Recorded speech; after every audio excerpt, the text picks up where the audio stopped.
Dahil nga iniwan tayo ng contractor na inasahan natin na mag-renovate dito sa dalawang store, dito sa Panabo City, kami na lang talaga ang nagtapos sa mga dapat tapusin dito. Medyo okay na nga yung itsura ng store ngayon compared nung unang araw na iniwan to. May nakita nga ako ng comment kung bakit nga ba daw palagi na lang kaming iniiwan. Baka sa amin talaga yung may problema. Ganito kasi yung nangyari dito. Noong August 9, 2025, sinimulan ang pag-renovate dito. Yung target date talaga ng opening natin ay September 8. Kung tutuusin, pakyawan ito. Kaya kayang-kaya talaga isang buwan na matapos dito lahat. So itong video na pinapakita ko sa inyo ngayon, ito yung pinakaunang plano dapat doon sa NJ Photography Studio namin, Panabo Branch. Ganito talaga kami ni Norme. Before namin ipupush through yung isang bagay, pinagpaplanuhan muna namin. At halos siya talaga sa part na mag-drawing. So yun nga, napag-usapan namin na before September 8 ay dapat tapos na talaga lahat dito para may time pa tayo mag-prepare para sa grand opening natin. Sa part na tinanggap niya yung project kahit may trabaho din siya sa bahay namin, for sure may plan siya na i-execute na matapos talaga yung lahat sa expected date natin. Kaso dumating na ang September 2 pero wala nang halos tao talaga na pumupunta doon para iayos. Makikita nyo dito sa screenshot na chinachat ko sa kanya. Halos nagmamakaawa na ako kung bakit walang tao doon at nag-aayos sa mga kailangan ayusin doon. Minsan may pumupunta na tao pero hapon na. Kaya konti na lang din talaga ang nagagawa. Tapos ganito yung itsura nung iniwan nila. Hindi pa talaga tapos ang pagpintura. Nakakapanglumo, nakakagalit, nakakainis. Kung i-compare mo yung itsura na iniwan nila tapos ngayon, sobrang layo talaga. Mga tao na namin ni Norme ang nag-finish nito. Alam nyo yung trabaho nila sa photography studio talaga pero naging pintor sila. Naging panday. Para lang matulungan talaga kami kasi naawa sila sa amin. Buti na nga lang dito sa helmet store natin halos tapos na yung pagpintura pero sobrang dami pang ilalagay dyan tapos gagawa pa ng cashier. Alam nyo habang pinapanood ko itong mga video na to, naiiyak ako sa sobrang saya kasi grabe yung effort ng staff namin para ma-push through lang talaga ito. Grabe din yung pressure nila kasi sabi namin kung possible September 18 kami mag-o-opening kaso hindi nga nakaya. Nung time na yun na nasabi ko na sige September 28 na lang, sobrang saya nila.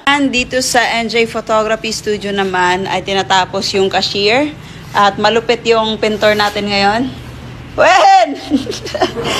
Dumayo, galing sa Tagum City. Tapos dito naman, kahit hindi tayo masyadong marunong magbata, ay ginawan talaga natin ng paraan para matapos lang talaga dito kasi bukas nito ay mag-o-opening na talaga dito sa NJ Photography Studio natin at Helmet Store Panabo. Grabe, wala talagang imposible pag magtutulungan. Imagine niyo yun, malapit na mag-opening pero sobrang dami pa naming dapat gawin. Aminado din naman kami na hindi namin masyadong na-check yung progress dito dahil sobrang busy natin sa pagpagawa ng bahay. Pero sobrang thankful din talaga namin sa staff na mga kasama namin dahil sa tulong nila sa pag-update at pag-ayos dito. Tapos itong araw na din ito, tayo nag-arrange ng mga helmet na kakailanganin i-display dito sa helmet store natin. Grabe, hindi ko nga lubos akalain at hindi ko ma-imagine kung paano namin to lahat nagawa. Masakit man at nakakapanglumo man, sa part na to masaya pa rin kami kasi sa mga nangyari dito marami kaming natutunan at mas pinatatag din ang samahan namin ng Team Lady Boss at ang mga tao na nasa paligid namin. Doon mo talaga malalaman kung sino yung totoo, kung sino yung may care sa'yo, kung sino yung taong willing kang tulungan times na nangangailangan ka talaga. The night before nga yung opening, doon pa tayo nakapagpakabit ng mga signage. At dahil nga dalawa lang sila kuya at kailangan talaga nila ng alalay, tinulungan na din namin sila. Kasi nga sabi nila, nag-aalanganin silang ikabit yung last na signage. Dahil nga magmamadaling araw na nito. Pero kasi kailangan talagang maikabit siya kasi mag-o-opening na tayo kinabukasan. Kaya grabe, tulungan talaga. Ala, sobrang nahirapan kami dito sa oh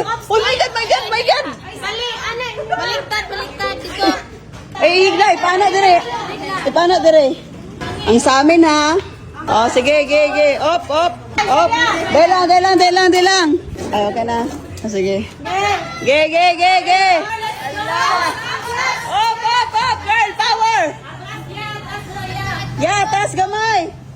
Mga lalaki yung nasa baba, mga babae naman yung nandito sa taas.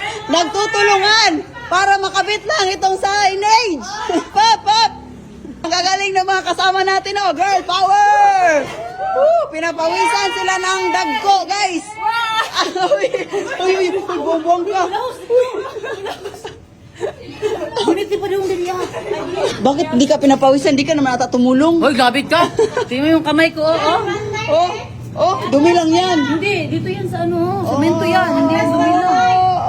Di ba? Wala, imposible.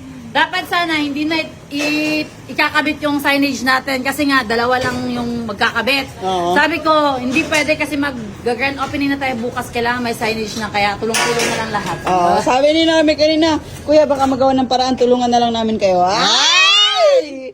So ngayon ay makakabit na tong napakalaking signage natin. Wala, familiar. Ang ganda naman ito. Sino to model dito? Hello. At ayan na nga. Mag-alauna na ng madaling araw at ngayon pa makakabit yung logo ng studio natin. Ayun. Grabe, sobrang laki ng signage natin sa NJ Photography Studio. At dahil nga naumagahan na kami at maya-maya na yung grand opening, after namin matulungan sila kuya sa signage ay umuwi na din kami para makatulog kami kahit ilang oras lang. Pinost ko tong video na to para makita din ng iba na sa bawat success or bawat achievement natin sa buhay ay hindi din talaga basta-basta. Pagdadaanan natin bago makuha kung ano talaga yung gusto natin. Minsan nga kahit sobrang nagsisikap na tayo ay hindi pa rin para sa atin. Kumbaga kahit sobrang dami mo nang nasakripisyo, sobrang dami mo nang iyak, stress, may mga bagay pa rin talaga na hindi binibigay sa atin. Yun ay dahil siguro hindi pa tayo ready or di kaya may mas better na opportunity para sa atin. Oh, ayan. Good morning. Good morning kina Wendy na walang tulog. Mama? Sila yung nag-pack nito. Anong oras na kayo? Mag-alas 7 na, no? Tapos ito yung pinak nila, 145 packs. Yan. Uy, yummy. So, ngayon, nag-prepare na kami. Sila. Na pumunta sa Panabo branch para pauna na lang ihatid tong mga pagkain na to.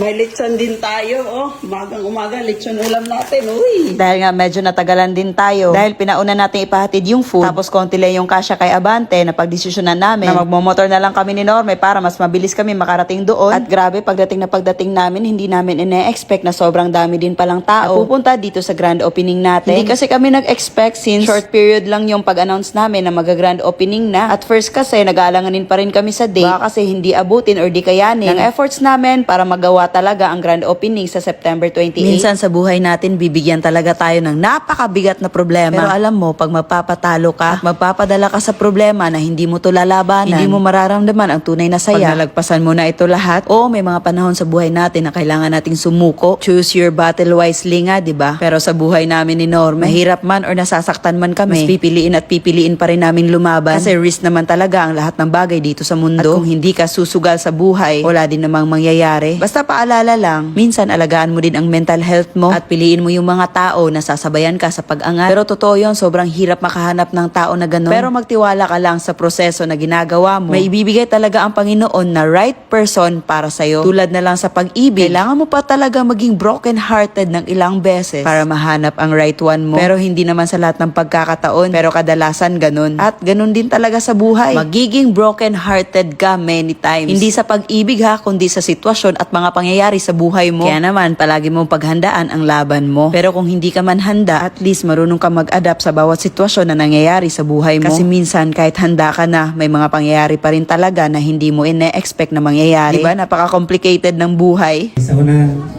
nag-deliver pa mo sa unang mga merchant mo sa unang umit pa tayo sa terminal na nag-order ng jacket. Dati yun, wala pa may mga store. Mo pa'y pagsugod na mo. Nagsugod lang mi sa Team Lady Boss Clothing. Niyang amo ang ginabuhat is naga-meet up mi sa biskang asang nga lugar, Davao, Panabo, Tagum, Namotoran, Moncayo. So, gina-deliver na mo ng mga merch.